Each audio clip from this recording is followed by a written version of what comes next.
Question చూడు. Janaki leaves her home every day at 7:55 a.m. and reaches offices 9 hours 25 a.m. However, one day she left home at 7:55 a.m. but reached the office at 9:20.30 seconds a.m.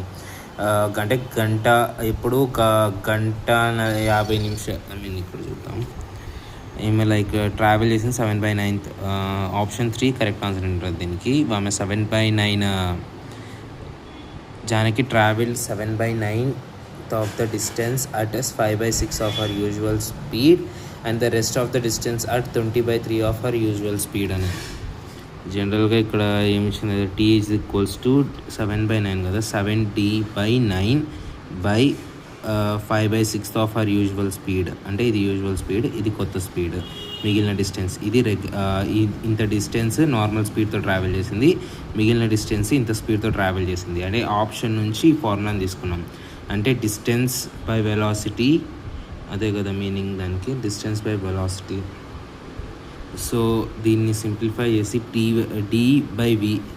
D/V అని తీసుకుంటే 7/9, 5/6 reverse అయ్యి 6/5 plus same ఇంతే 2/9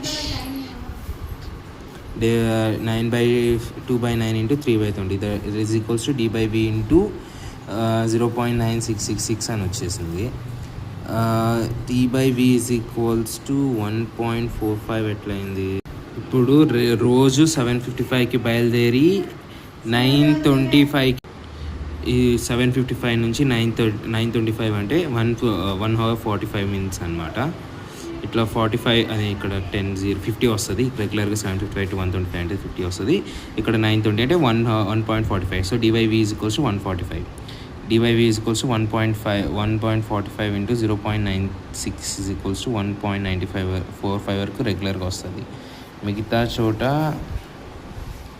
95 వచ్చింది. ఇక్కడ 96 ఎక్కువ point ఇక్కడ వరకు వస్తుంది కాబట్టి, అంటే ఇది 100కి దగ్గరగా ఉంటే ఇది కరెక్ట్ అవుతుంది. ఇక్కడ 100కి దగ్గరగా ఇదే ఉంది కాబట్టి 96 వస్తుంది కాబట్టి ఇది కరెక్ట్ అవుతుంది. మిగతావి రెండు 1.425 1.425కి వస్తుంది, ఇది 1.45 వరకు వస్తుంది. సో ఇది కరెక్ట్.